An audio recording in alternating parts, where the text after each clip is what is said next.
வணக்கம். இலங்கை செய்திகளுடன் நான் நிரோஷன். விரிவான செய்திகளுக்கு முன் தலைப்புச் செய்திகள். புதிய பயங்கரவாத எதிர்ப்பு சட்டம் தொடர்பாக விரைவில் பொதுமக்களின் கருத்து எடுக்கப்பட உள்ளதாக நீதி அமைச்சர் ஹர்சன நாணயக்கார நாடாளுமன்றத்தில் அறிவிப்பு. போரில் உயிரிழந்தவர்களை நினைவு கூறலாம், ஆனால் புலிகள் இயக்கத்தினரை நினைவு கூற முடியாது என்று சபை முதல்வரும் அமைச்சருமான விமல் ரத்நாயக்க தெரிவிப்பு. பௌத்த அதிகாரத்தின் அதிகுச்ச ஆக்கிரமிப்பு, நூற்றுக்கணக்கான விகாரைகளை கட்டியும் மகிந்த மனித உரிமை செயற்பாட்டாளர் ரஜீவன் விமர்சனம். மீண்டும் திருமலையில் பதற்றம், போலீஸ் பாதுகாப்போடு அதே இடத்தில் வைக்கப்பட்டுள்ள புத்தர் சிலை. தொடர்வது விரிவான செய்திகள். பயங்கரவாத தடை சட்டத்திற்கு மாற்றாக கொண்டுவரப்படவுள்ள புதிய பயங்கரவாத எதிர்ப்பு சட்டம் தொடர்பாக விரைவில் பொதுமக்களின் கருத்து கேட்கப்பட உள்ளதாக நீதி அமைச்சர் ஹர்சன நாணயக்கார இன்று நாடாளுமன்றத்தில் அறிவித்தார். 2026ஆம் ஆண்டுக்கான பட்ஜெட்டின் சுற்றுலாத்துறை மற்றும் வெளிவிவகார அமைச்சுக்கான நிதி ஒதுக்கீடுகள் தொடர்பான குழுநிலை விவாதத்தில் கலந்து கொண்டு உரையாற்றும் போது அவர் இந்த தகவலை வெளியிட்டார். அமைச்சர் மேலும் விளக்குகையில், நாட்டில் புதிய சட்டங்களை உருவாக்குவதற்கும் நிலுவையில் உள்ள சட்டங்களை திருத்துவதற்கும் 14 விசேட நிபுணர்கள் கொண்ட குழுக்கள் நியமிக்கப்பட்டுள்ளதாக தெரிவித்தார். இந்த நிபுணர்கள் குழுக்கள் பயங்கரவாத எதிர்ப்பு சட்டம் உருவாக்குதல், ஒழுங்கமைக்கப்பட்ட குற்றங்களை கட்டுப்படுத்தும் சட்ட செயல்முறைகள் மற்றும் பிற அவசியமான சட்ட திருத்தங்கள் போன்ற பல துறைகளில் பணியாற்றி வருகின்றன.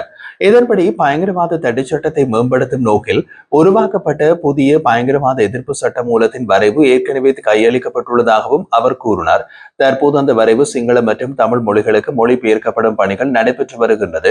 மொழிபெயர்ப்பு பணி முடிவடைந்ததும் புதிய சட்டம் குறித்து பொதுமக்களின் கருத்து அதிகாரப்பூர்வமாக கோரப்படும் என்றும் அதற்கான முன்னேற்பாடுகள் தற்போது முன்னெடுக்கப்பட்டு வருவதாகவும் நீதியமைச்சர் ஹர்சன நாணயக்கார தெரிவித்தார். போரில் உயிரிழந்தவர்களை நினைவு கூறும் உரிமை அனைத்து மக்களுக்கும் உள்ள போதிலும் அந்த உரிமை புலிகள் இயக்கத்தினரை நினைவு கூற இல்லை என்று சபை முதல்வரும் அமைச்சருமான விமல் ரத்நாயக்க தெரிவித்துள்ளார். அவர் மேலும் கூறிய போது 2024 நவம்பரில் போலவே 2025 நவம்பரிலும் பொதுமக்கள் நினைவேந்தல் நிகழ்வுகளை நடத்துவதற்கு அனுமதி வழங்கப்பட்டதாக நினைவூட்டினார். உயிரிழந்தவர்களை நினைவு கூறுவது ஒரு மனித உரிமை, ஆனால் அது பயங்கரவாத இயக்கங்களை போற்றுவதற்கு உரிய வழி அல்ல என்று அமைச்சர் கூறினார். தொடர்ந்து அவர் விளக்கிய போது, எமது அரசாங்கம் ஆட்சியில் இருந்த போதும் பொது இடங்களில் ஜேவிபி மாவீரர்களுக்கான நினைவிடங்களை நாம் உருவாக்கவில்லை.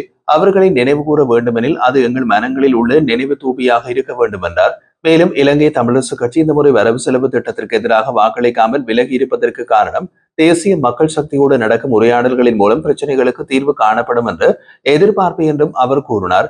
அரசாங்கத்தை விமர்சிக்க எதிரணிகள் புதிய வாதங்களையும் திட்டங்களையும் முன்வைக்க வேண்டும் என அவர் சுட்டிக்காட்டினார். நாங்கள் முன்வைத்த விமர்சனங்களை மீண்டும் எங்கள் மீதே திருப்ப வேண்டியதில்லை. உங்கள் புதிய ஆயுதம் என்பது எம்மை விட சிறந்த கொள்கைகள் மற்றும் முன்மொழிவுகளை முன்வைப்பதே ஆகும் என்றும் அவர் கூறினார்.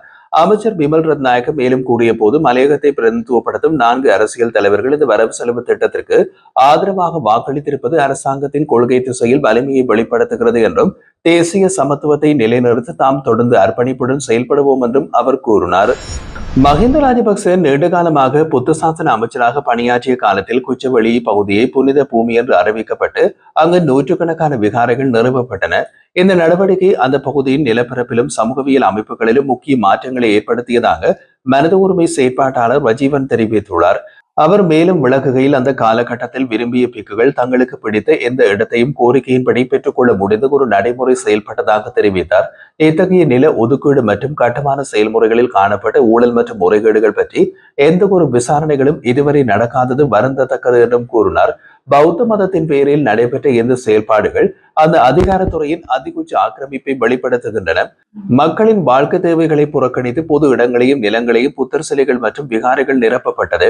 ஆனாலும் இந்த நடவடிக்கைகள் குறித்து எந்த ஒரு விடயமும் சீராய்வு செய்யப்படவில்லை என்றும் அவர் விமர்சித்துள்ளார். பொதுமக்களின் தலையையும் வாழ்வாதாரத்தையும் தவிர்த்து அனைத்து இடங்களிலும் புத்தர் சிலைகள் அமைக்கப்பட்டமை மதத்தை முன்னிறுத்தும் அதிகார அமைப்பின் விரிவாக்கமாகவே பார்க்க வேண்டியுள்ளது என்றும் ரஜீவன் வலியுறுத்தினார். திருவோணமலையில் சட்டம் ஒழுங்கு பாதிக்கப்படும் வகையில் எந்த அசம்பாவிதமும் இடமளிக்க முடியாது என்றும் நிலைமைக்கு ஏற்ப தேவையான நடவடிக்கைகள் எடுக்கப்பட்டுள்ளதாகவும் பொதுமக்கள் பாதுகாப்பு அமைச்சர் ஆனந்த விஜயபால நாடாளுமன்றத்தில் தெரிவித்தார்.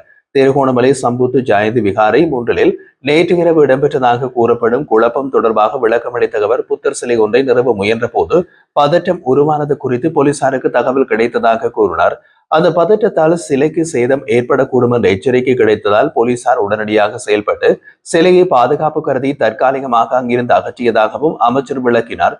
பின்னர் மாவட்ட செயலகத்தில் நடைபெற்ற கலந்துரையாடலின் பின்னர் எடுக்கப்பட்ட முடிவின் அடிப்படையில் அதே இடத்தில் புத்தர் சிலை மீண்டும் நிறுவப்பட்டது. பௌத்த பிக்குகள் மற்றும் பெரும்பான்மையின மக்களினால் ஊர்வலமாக சிலை கொண்டுவரப்பட்டு நிறுவப்பட்டதோடு பௌத்த பிக்குகள் பிரித் ஓதி வழிபாடுகளில் ஈடுபட்டனர். இந்த முடிவு சம்பந்தப்பட்ட அதிகாரிகள் மற்றும் மதகுருமார்களின் ஒருமித்த தீர்மானத்தினால் எடுக்கப்பட்டதாகவும் அங்கு கூடியிருந்த மக்கள் மற்றும் பௌத்த பிக்குகள் தெரிவித்துள்ளனர்.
திருகோணமலையில் சட்டவிரோதமாக புத்தர் சிலை நிறுவப்பட்டதாக கூறப்படும் சம்பவத்தை கடுமையாக கண்டிப்பதாக நாடாளுமன்ற உறுப்பினர் சாணக்கியன் தெரிவித்துள்ளார்.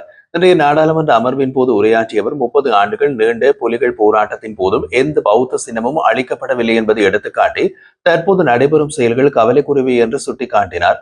அவர் தொடர்ந்து தெரிவித்த போது அரசியல் காரணங்களுக்காக சட்டவிரோத செயல்களுக்கு ஆதரவு அளிக்க கூடாது என்பதை நாடாளுமன்ற உறுப்பினர் தயாசிரி ஜெயசேகரவிடம் தெளிவாக சொல்கின்றேன்.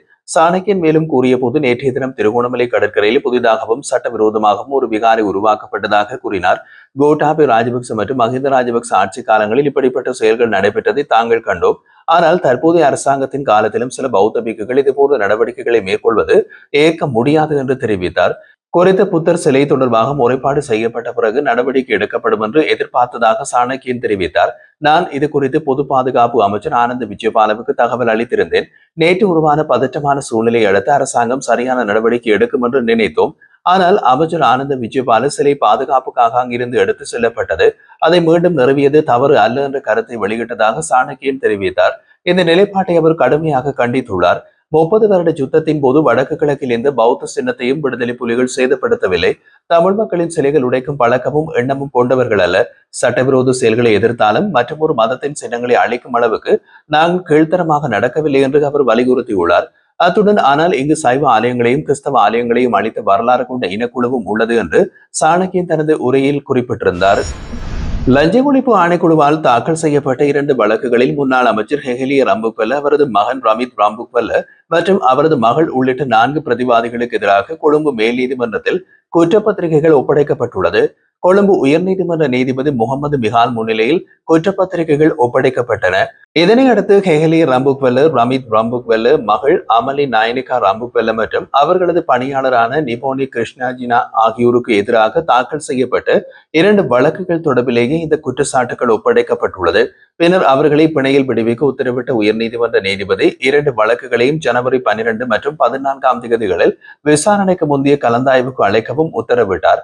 இதற்கிடையில் முன்னாள் அமைச்சர் கெஹலிய ரம்புக்வெல்ல மற்றும் அவரது மகன் ரமித் ரம்புக்வெல்ல ஆகியோருக்கு எதிரான மற்றொரு வழக்கான குற்றப்பத்திரிகைகள் ஒப்படைக்கப்பட்டது. பின்னர் அவர்களை பிணையில் விடுவிக்கவும் உத்தரவிடப்பட்டது.